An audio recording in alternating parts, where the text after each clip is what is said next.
Vamos falar hoje um assunto muito especial, sobre liderança. E eu quero falar sobre liderança em 3 aspectos.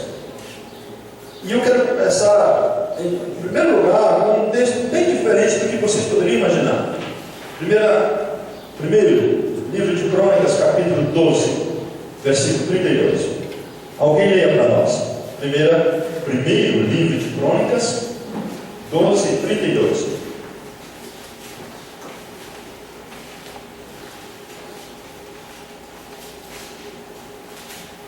Alguém vai ler?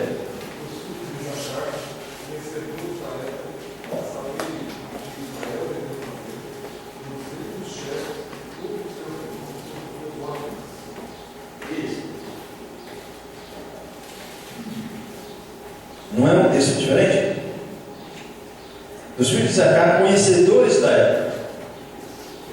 Aqui nós estamos falando sobre todos o exército de Israel que estava se juntando para uma grande batalha. Mas eu quero que os irmãos voltem aqui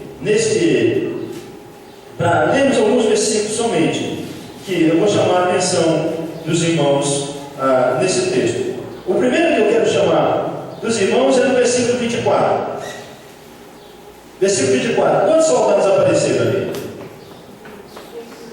6.800. Versículo 25. Esse daqui é de uma tribo diferente, vocês estão notando? 7.100. Agora da tribo de Joiada, o chefe, com eles vieram quantos? 3.700.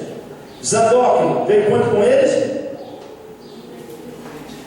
Não, é 22 tribos, perdoe. Versículo 29.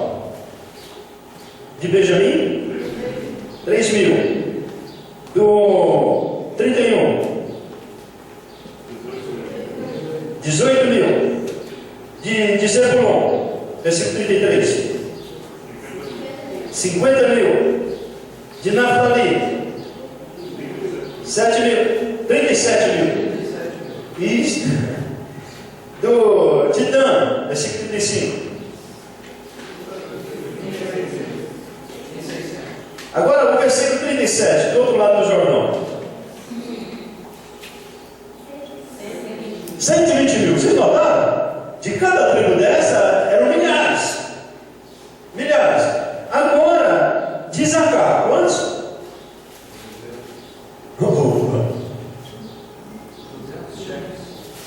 200. Não dá uma discrepância? Não tem algo diferente? Porque esses 200 tinham uma característica especial. Qual era a característica deles principal nesse texto? Esses líderes sabiam o que o povo de Israel devia fazer e a melhor ocasião para fazer. Isso. É o conhecedores do tempo. Esta é a característica especial. Quando você tem alguém que conhece o que se deve fazer e quando se deve fazer, ele vale por milhares. Vale por milhares. Entendeu, irmãos? Deu para entender? Agora vamos voltar para o texto aqui. Versículo 2. Sabe o que significa Isacar?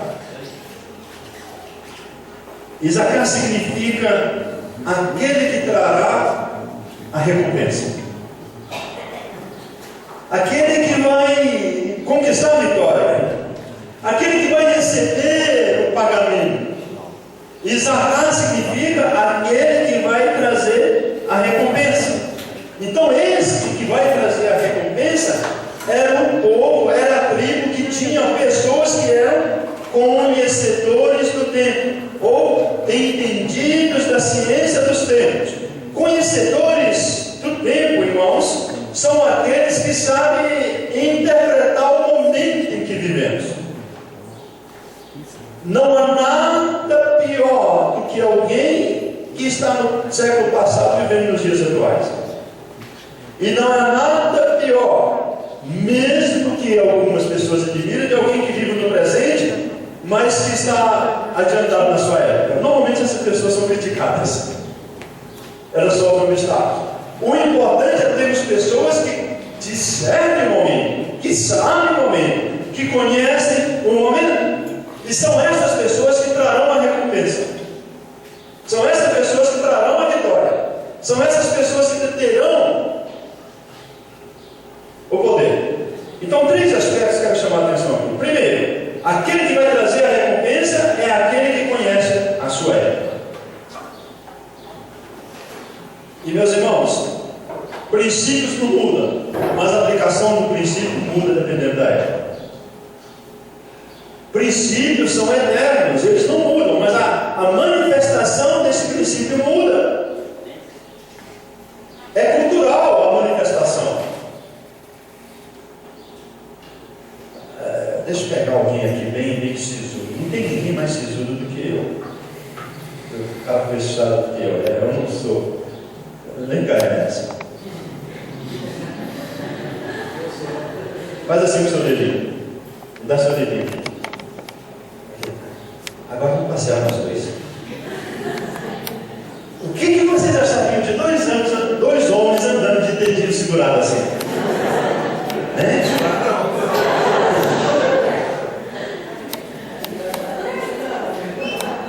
Pode sentar. Pois é. A maioria dos países da África, os homens andam de dedinho segurado. Eles estão manifestando amizade. O princípio ali é fraternidade. A manifestação é cultural. Deu para entender? Então muda a manifestação. O princípio não muda, mas a manifestação cultural pode mudar. Nós manifestamos nosso amor para os outros dando um beijo. O Zoé, eles dão um cheiro na nuca, uma fungada no cangote. Não, nunca vi um homem com homem, só vi nas crianças, nas mulheres.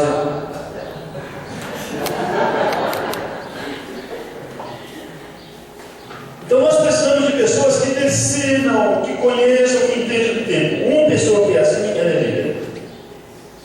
Segundo aspecto. Essas pessoas são assim porque elas sabem o que deveria ser feito. Irmãos, conhecimento sem resultado não tem valor nenhum. Quando você entende na época, mas você sabe o que deve ser feito, e aquilo acontece, irmãos, todo mundo vai atrás de quem tem alguma coisa com o seu computador. Olha, seu computador apagado, não deveria, não sei por quê.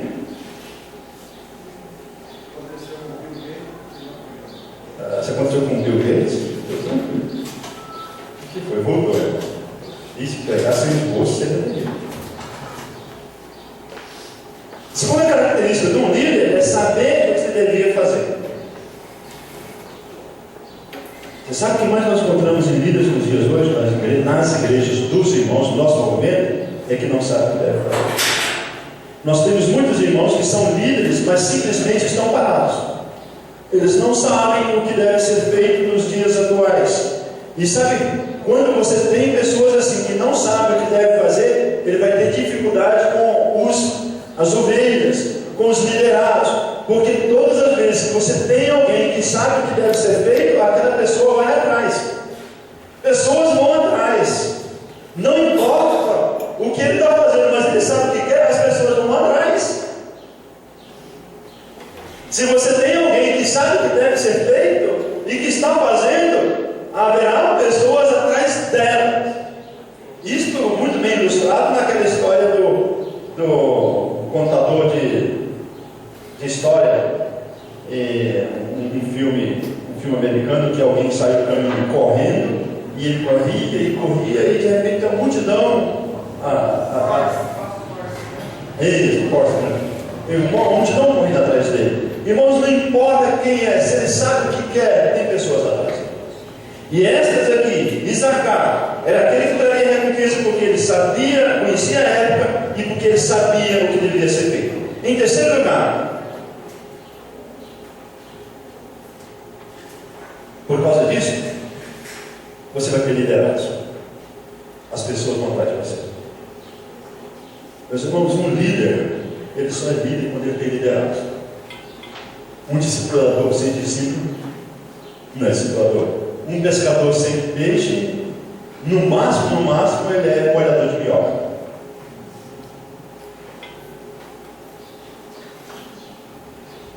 A minha grande questão desses dias nas casas de oração é que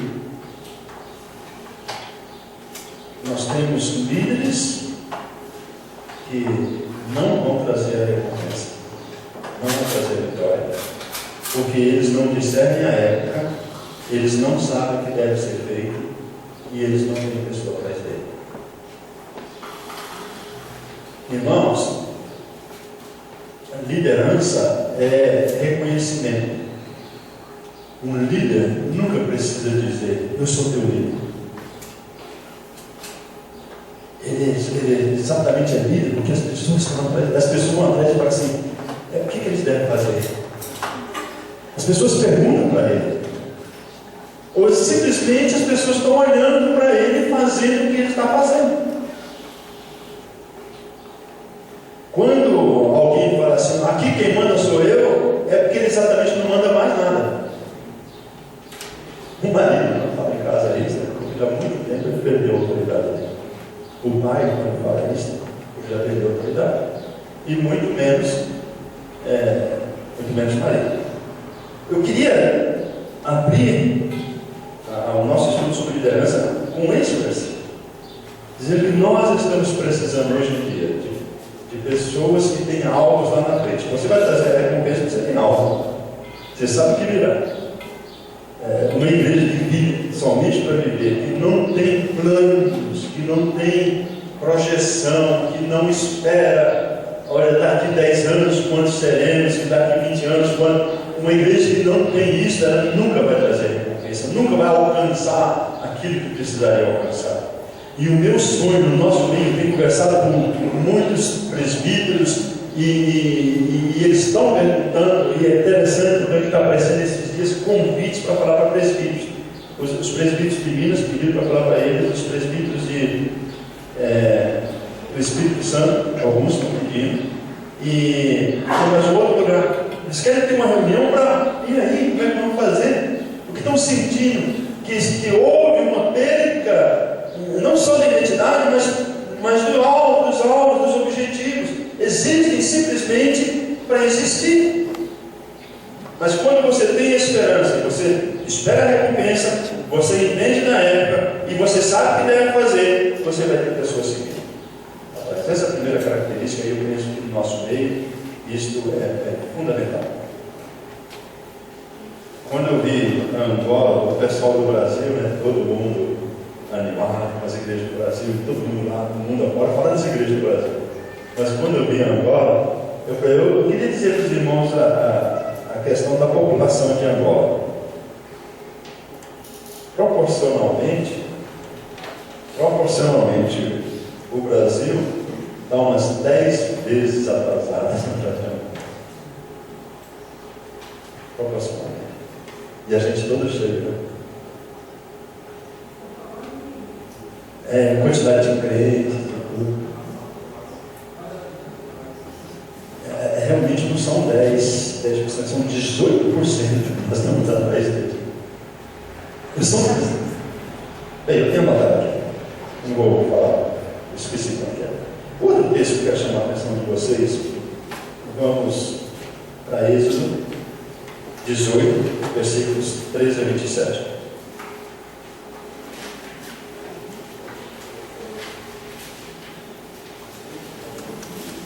Capítulo 18. Êxodo capítulo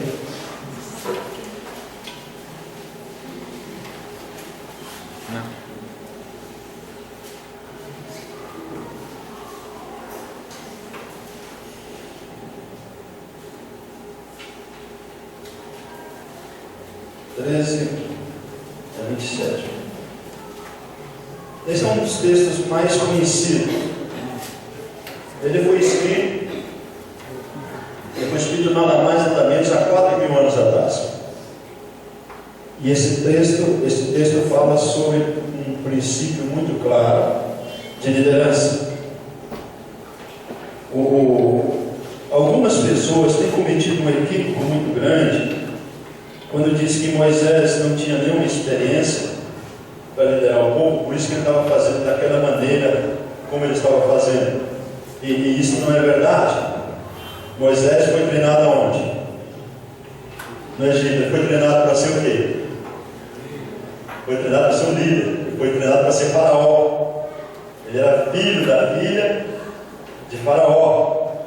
Ele foi treinado especificamente. Então, a maneira de Moisés agir aqui era a maneira egípcia de agir. Era a maneira que os faraós agiam. É um modelo de liderança adotado pelos egípcios. E nós, muitos de nós, temos o mesmo modelo. Muitos de nós temos o mesmo modelo egípcio de liderança. E aí está a grande tragédia.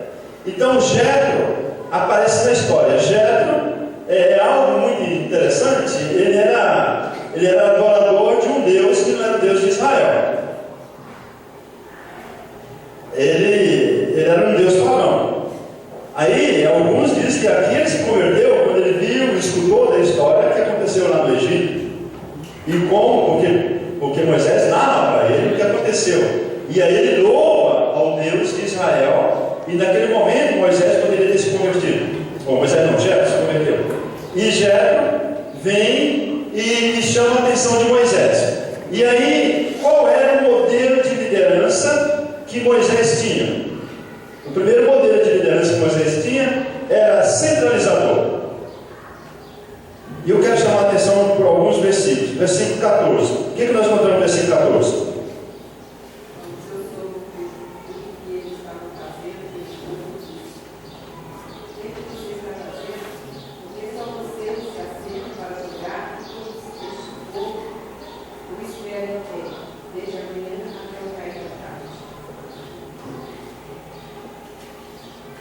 O que esse versículo fala? Qual era o modelo? É um modelo centralizador. E tem algumas características do versículo centralizador. Primeiro, Moisés era um líder solitário, sozinho. Olha o que o versículo diz, claramente. Por que te assentas só? Mas era assim, Faraó. Faraó, ninguém gostava dele, nem podia vê-lo. A pessoa não podia levantar a cabeça para olhar para a obra. Ele era só, e a voz, a palavra dele acabou e pronto. E ele era solitário. Então, Moisés era um líder solitário. Ele não confiava que alguém podia contribuir com o trabalho que ele fazia. E isso trazia um problema muito grande quando você tem um líder centralizador. E olha, deixa eu falar uma verdade para vocês. Líder centralizador não significa que ele está sozinho na liderança. Pode ter 3, 4, 5 líderes com ele, mas ele é o centralizador. Os outros só endossam o que ele fala. E isso é muito triste. Sabe qual é a maior queixa que eu tenho escutado de liderança? É o seguinte: nós somos um povo solitário. Todos os líderes que reclamam que é um povo solitário, qual é o grande problema dele? É porque normalmente ele é centralizador. Mas ele fala assim: não, eu não posso compartilhar os meus problemas com os outros. Quem disse que não pode? É porque ele alçou uma posição de faraó, de divindade. Alguns pastores, um dia eu cheguei com uma irmã e falei para ela: eu queria a esposa do pastor. Eu cheguei para ela e falei assim: minha irmã, eu queria conversar com o irmão, que falou o nome dele, Felipe. Eu falei: eu queria conversar com o pastor Felipe. Aí ela falou assim: um momento, eu vou ver se o pastor está. A esposa dele, ela não o chamava pelo nome, ela não o chamava de querido, de meu bem. A esposa, eu chamava de o pastor. Então, ele tinha uma posição de faraó, ele tinha uma posição de divindade. Ele foi elevado à 4ª pessoa da Santíssima Trindade. Eu faço a disciplinaridade exatamente para mostrar incoerência. Então, muitos líderes se sentem só porque eles são alçados à posição de divindade. E aí, você não fica sabendo se ele ficou doente, se ele passa fome, se ele tem problemas emocionais, se ele tem problemas espirituais. Ele não compartilha porque ele não tem erro. Ele é divino. E essas pessoas ficam sós. E eu cito Daniel. O livro de Daniel, que está falando era o mago diz assim: os deuses não vivem entre os homens. Um título para a mensagem. E os deuses não moram entre os homens. Não vivem. E algumas dessas pessoas são alçadas à posição de divindade. E essas pessoas que têm essa posição, elas são pessoas solitárias. E sabe, meus irmãos, grandes problemas têm acontecido a essas pessoas, com raras exceções. Na maioria das vezes elas vivem uma posição de hipocrisia. Na hora que ela passa as suas lutas, ela chora sozinha. E na hora que se apresenta ao público, ela tem que falar, ela tem que estar alegre, ela tem que estar espiritual, ela tem que estar naquela. Sabe, ninguém fica sabendo dos problemas em casa. E aí seus filhos têm problemas, a sua esposa tem problema. E isso é muito triste quando você tem um líder centralizador, porque ele é um líder solitário. Eu só conheço um homem. É claro que existe muito mais. Mas a filha dele disse: eu nunca vi meu pai pegar. E ela falou dava para confiar. Ela estava falando de Russell Shedd. De Russell Shedd a gente sabe disso. Que irmão fantástico. Mas outra característica do centralizador. Sim, meu irmão.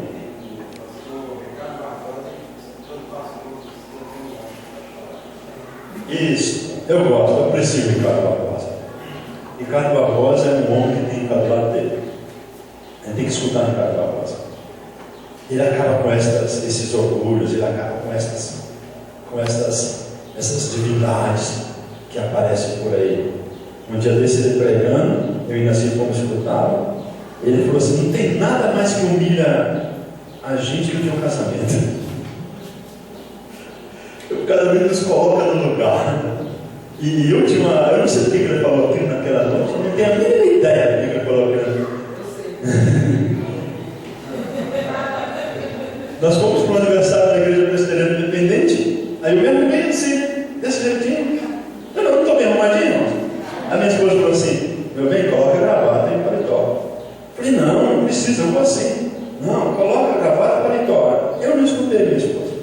Chegou lá, eu vi o Ricardo Barbosa, nos cumprimentamos, ficamos conversando. Aí chega o pastor da igreja. O pastor da igreja, muito, sabe, aqueles presbiterianos independentes, cheio de etiquetas. Aí chegou assim: pastor Eduardo, o senhor suspirar um pouco conosco. Aí eu falei: não, irmão, obrigado. Ele falou: não, eu vou chamar meu irmão, é uma honra tê-lo aqui esta noite. Aí eu falei: ai, minha esposa. Aí quando a gente vai lá, entramos, todos que estão lá, todo mundo de paletó, só eu sem. Só eu sem. Aí na hora que sentamos lá, aí o pastor vai abrir e fala assim: nesta hora eu quero convidar o reverendo Eduardo para dar a abertura com oração. Eu falei: falou comigo. Aí quando eu fui para lá, nem olhei para lá da minha esposa. Aí quando o Ricardo Barbosa falou assim: não há nada mais para humilhar um homem do que um casamento. A minha esposa disse: para, Deus, para. Eu falei: está falando, não precisa. Irmãos, nós precisamos entender que que líderes, nós somos líderes não porque somos divinos, mas porque o Senhor está querendo usar a nossa vida. E é nessa humanidade, nesse humilhar nosso, que as pessoas vão atrás. Porque as pessoas falam: você é igual eu, mas você é diferente. Eu quero, o que você faz? Como você é? E as pessoas vão atrás por causa disso. Porque os deuses não vivem entre os homens. A glória do Senhor se manifesta em vasos de barro, como eu e você. Segunda característica de Moisés: o líder autocrático, ele tem uma agenda lotada. O texto diz: de amanhã até o pôr do sol. Ele não tem tempo para nada. Da manhã até o pôr do sol, ele não tem tempo. E ele vive de uma maneira tão difícil, irmãos, que ele vai perder filhos, ele vai perder a esposa. A esposa dele brigou com ele, a esposa disse: você é seminário? Ele disse: seminário por causa da escritura, mas ela, por causa de Deus, mas ela tinha problema com eles, por causa da agenda lotada. Além disso, Moisés deixava centenas de pessoas debaixo do sol.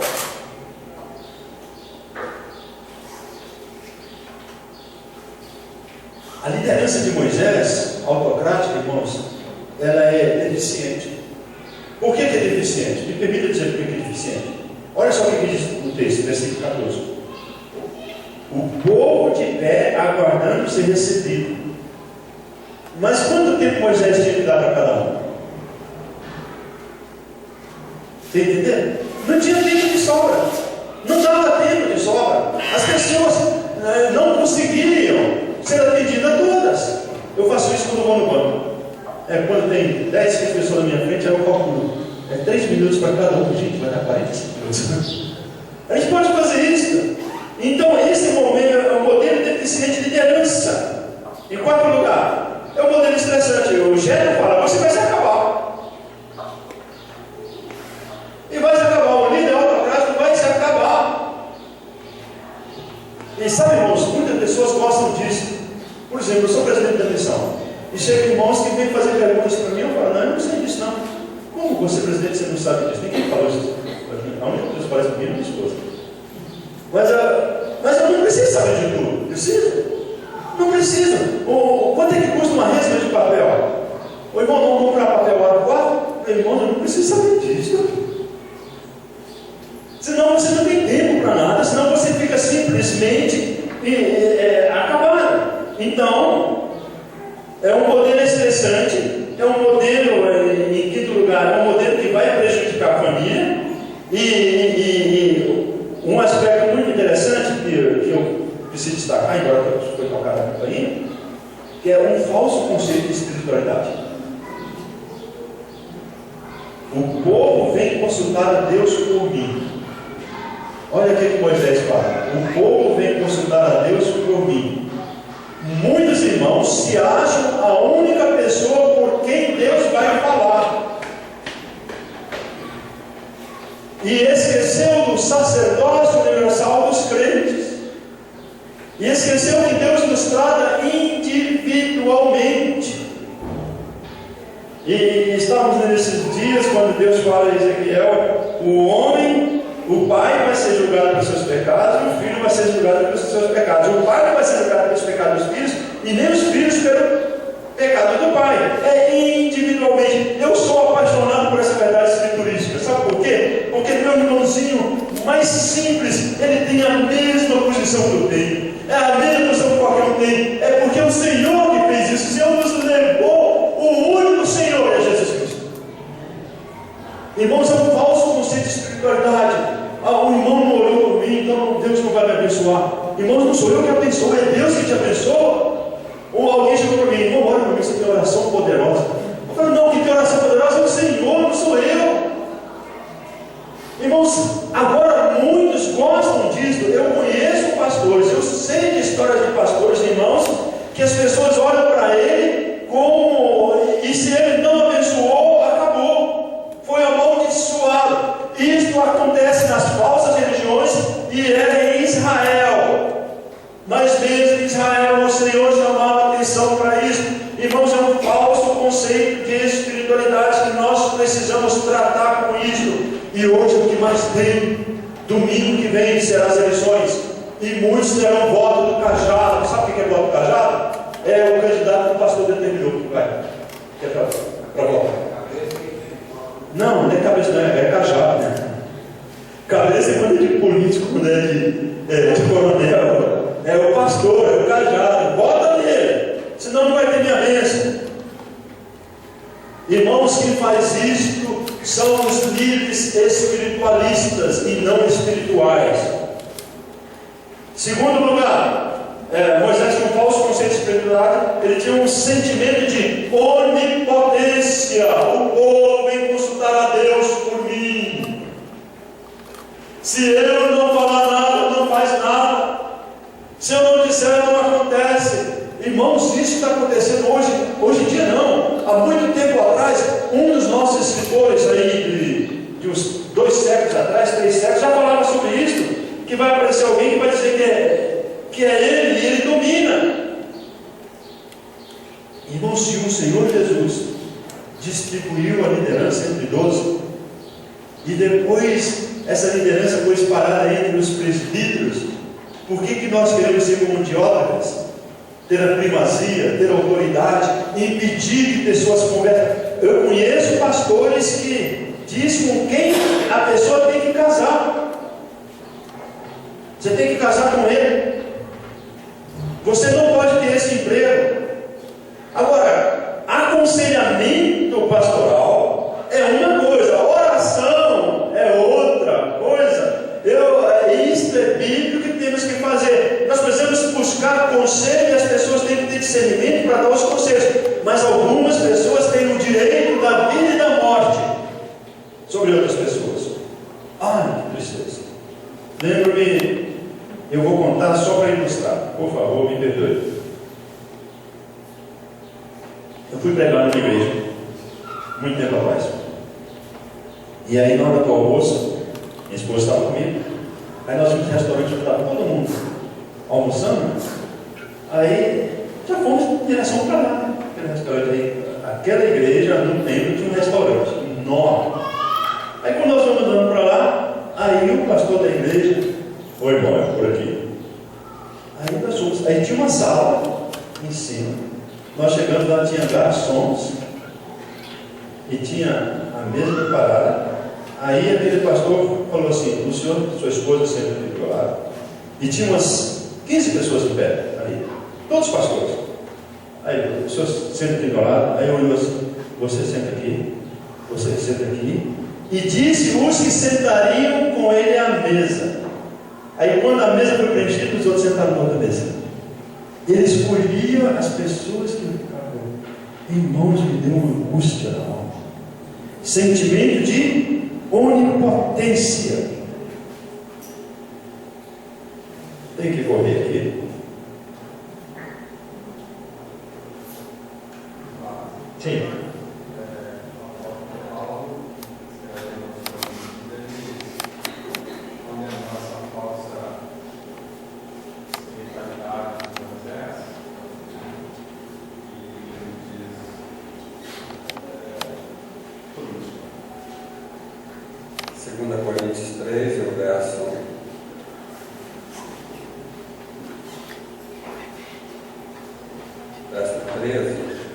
Nós não fazemos como Moisés, que cobriu o rosto com um véu para que os israelitas não pudessem ver que o seu brilho estava desaparecendo.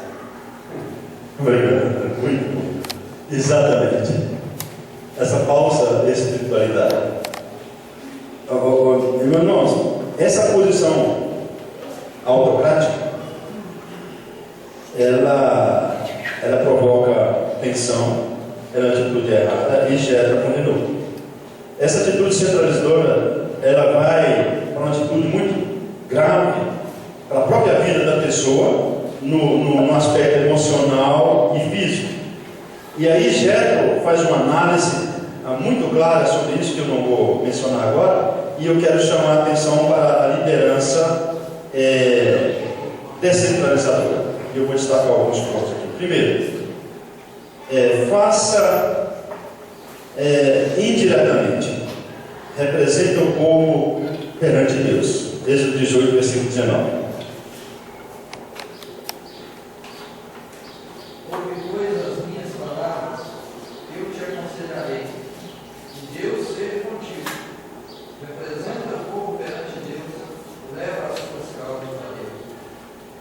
Então, isso é indiretamente. Ele vai, e isso todo profeta, todo líder tem que fazer. Os outros versículos que nós temos aqui, eles são muito claros. Depois, ponto 2, descubra homens com perfil de liderança espiritual. Irmãos, versículo 21, nós precisamos disso, desses homens com esse perfil. Procura dentre o povo homens capazes, temente a Deus, homens de verdade, que aborreçam a avareza. Põe sobre eles por chefe de 1000, chefe de 100, chefe de 50 e chefes de 10. Olha bem, que todos tinham a mesma característica, mas teriam grupos diferentes. Isso é interessante? Olha, eles tinham que ser homens capazes, tementes a Deus, homens de verdade, que aborreçam a avareza. Põe sobre eles por chefe de 1000, chefe de 100, chefe de 50 e chefe de 10. Alguém fala assim: não, ele é melhor porque ele está com chefe de 1000, e esse que é chefe de 10. Não, ele tem que ter as mesmas características, as mesmas capacidades. Isso são homens capazes. Irmãos, a gente não vamos gastar muito tempo aqui, não podemos gastar. Mas homens capazes, homens tementes a Deus e homens de verdade. Quando eu falo homens capazes, nem todo mundo pode ser líder, porque ele vai liderar um grupo, ele tem que ser capaz, e nem todos têm capacidades para isso. Esse potencial, as pessoas se manifestam durante os dias que passam. São pessoas talhadas com esse perfil, determinados para isso. Nós precisamos entender que são pessoas específicas. Você consegue ver, irmãos, nem todo mundo que fala bem pode ser líder, nem todo mundo que é muito inteligente pode ser líder. Ele tem que ser capaz da liderança. Homens tementes a Deus, isso para mim aqui é essencial. Eu até diria que é mais importante que ele ser um homem capaz. Mas dentro da liderança é preciso ter homens capazes. Essa é uma atitude muito clara, irmãos. Por que precisa ser um homem temente a Deus? Porque normalmente todo líder, ele corre o risco de ser autossuficiente. Porque ele é líder, ele procura a solução, ele corre atrás das coisas. Então, nesse caso, ele tem que ser um líder, mas ele tem que ser temente a Deus. Irmãos, se deixar um líder larga as coisas, ele faz. Mas um temente a Deus, ele vai liderar temendo a Deus, e vai conduzir o povo a esse temor. E homens de verdade, não só o fato de ser homem, mas que amam o aspecto, esse aspecto. Eu lembro do pastor muito querido, ele disse certa vez: como é difícil achar homens de verdade. Terceiro lugar, dê treinamento. Foi isso que o Senhor Jetro falou para Moisés. Treinamento de liderança, ninguém é formado com menos de 5 anos. O Bradesco, um dos gerentes do Bradesco, disse que eles levavam até 8 anos para treinar o próximo gerente. Quantos anos era lá no banco, João? Quantos anos levaram para treinar um gerente, alguém na tua vida? Lá no Bradesco, ele falou assim: é de 8 a 10 anos. Leva-se tempo para treinar pessoas. E nós precisamos treinar pessoas. Eu estava entre os índios Terena, 100 anos no aniversário dos Terenas, da evangelização. E aí ali na frente os universitários, os terrenos universitários, tudo em Campo Grande, Dourados, muitos lugares. Aí eu falei assim, quando eu olho esses terrenos aqui na frente, e eu estava junto com a liderança terrena, aí eu falei assim: nós que estamos aqui atrás podemos descansar tranquilos, porque vocês vão assumir o trabalho. Eles gritaram, bateram palma, fizeram uma festa. E sabe, meus irmãos, chegou a hora de passar o bastão. Eu estou novo ainda,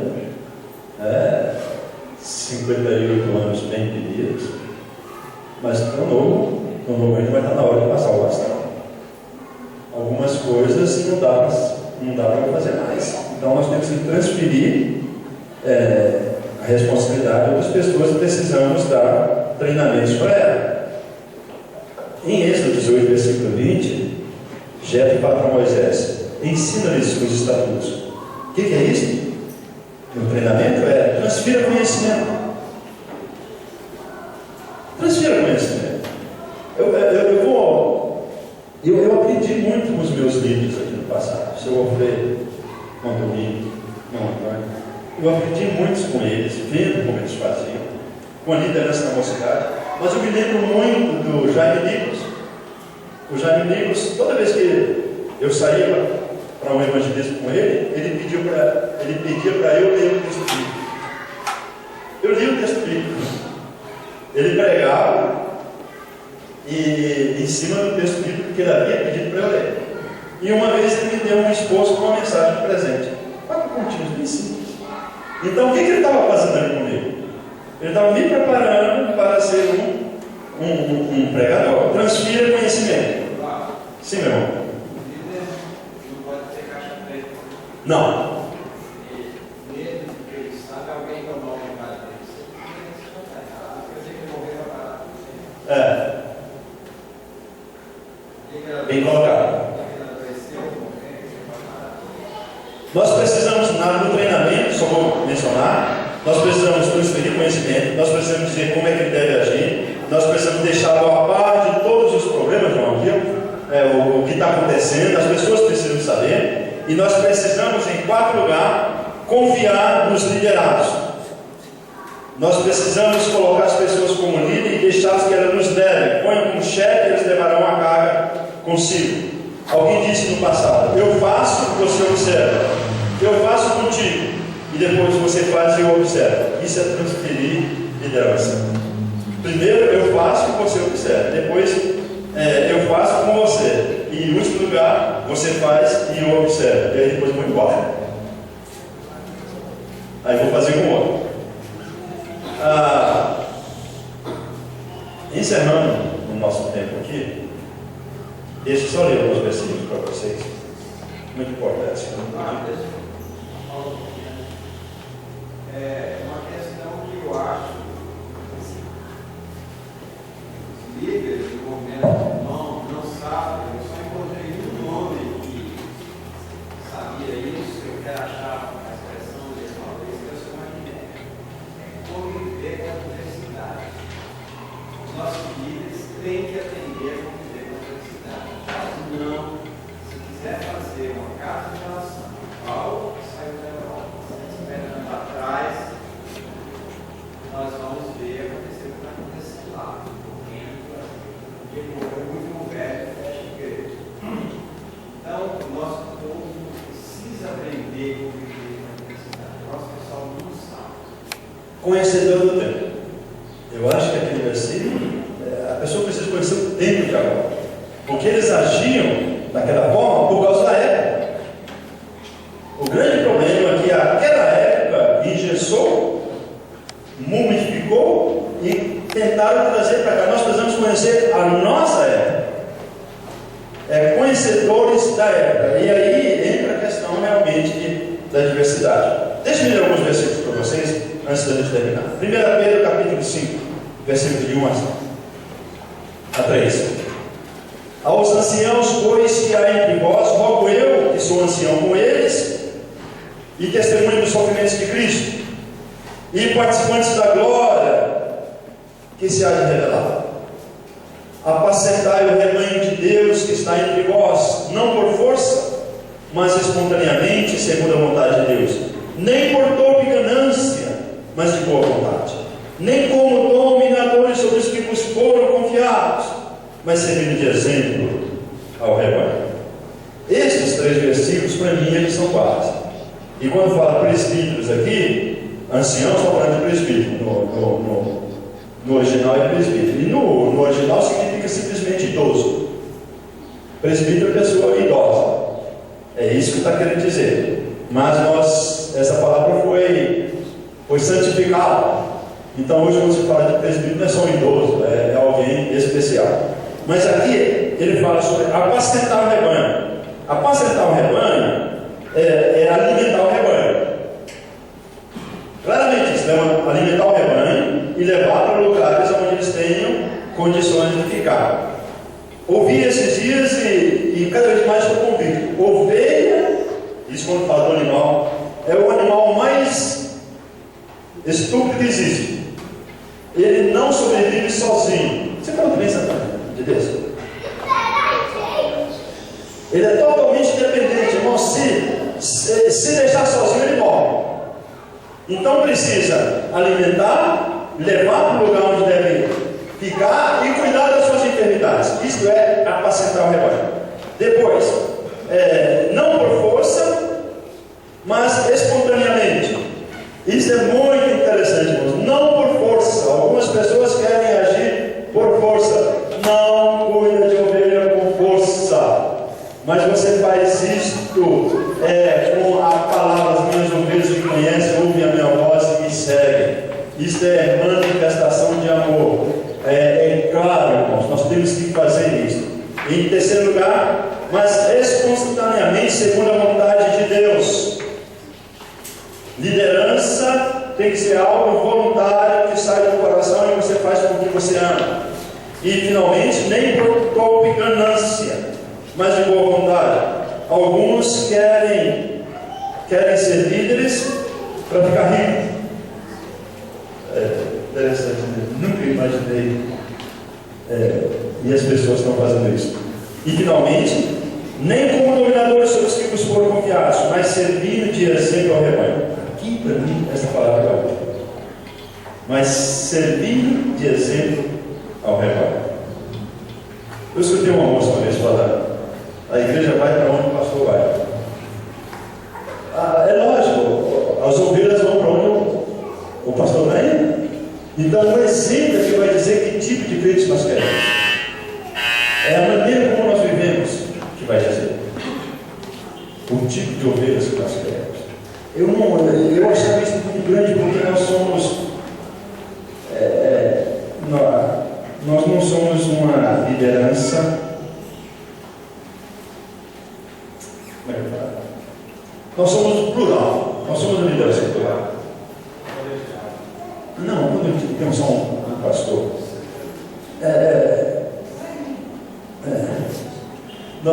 nós somos uma liderança de muitos. E isso, para mim, é a melhor coisa que existe, irmãos. Por que é a melhor coisa que existe? Primeiro, porque na multidão de conselhos está a sabedoria. Segundo, porque cada um tem um dom diferente. E esses dons se completam.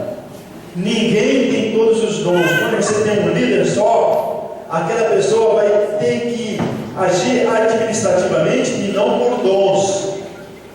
E aí criou o problema. Quando você tem líderes que têm dons diferentes, esses dons se completam. E nenhum é mais importante do que o outro. Irmãos, entendam bem, dons não têm importância maior do que o outro. Alguns acham que tem, não existe. E o que sonda todas as coisas é ele que vê, não importa o que a multidão vê. A multidão vê aquele que fala, aquele que canta. Aí todo mundo acha que aquilo que é importante. Não é o Senhor que sabe o que é importante. Dom se completa. Nós estamos falando de reino espiritual. Então, pluralidade de liderança para mim não é só bom porque é bíblico, mas porque tem várias características que numa administração mostra como funciona, como é perfeito. E irmãos, os americanos há muito tempo estão começando a adotar princípios bíblicos dentro da administração de empresas. Se eles estão fazendo isso, porque sabem que funciona, porque nós, como igreja, não fazemos o uso dos princípios bíblicos de administração e de liderança para dentro de nossas próprias igrejas. E alguns querem sair. Eu lembro do Ariovaldo Ramos aqui conversando com a gente, e eu falei essa frase, espalhei para alguns. Ele estava conversando, aí ele falou assim: Eduardo, você sabe que eu adotei um modelo de liderança na minha igreja lá em São Paulo. Ariovaldo Ramos, ele é um homem, é o cara do homem. Ele, toda segunda-feira, tem mais de 50 pastores de igrejas diferentes que se reúnem com o Ariovaldo Ramos para escutar o conselho dele. Ele tem até um blog que ele compartilha aqui. Ele falou assim: aqui no nosso coração, aquela vez que ele veio aí ele falou para mim assim: eu adotei os princípios de liderança, meus irmãos, porque eu acho simplesmente fantástico. E algumas igrejas estão querendo copiar o modelo. E eu falei: não, mas não é meu. Não é meu, esse modelo dos irmãos, como eles interpretam as escrituras. E o Eduardo está funcionando perfeitamente na minha igreja, junto com ela e Henrique. Aí eu falei: joia, agora você sabia que tem alguns de nós que estamos querendo sair do nosso princípio, estão querendo copiar as denominações? Ele falou: Eduardo, por favor, não deixa. Eu falei: quem sou eu, irmão, para não deixar? Ele disse: pois olha, não deixa. Lá no Rio está uma crise. Está uma crise. E nós temos que orar para fazer alguma coisa. Nós temos os modelos bíblicos.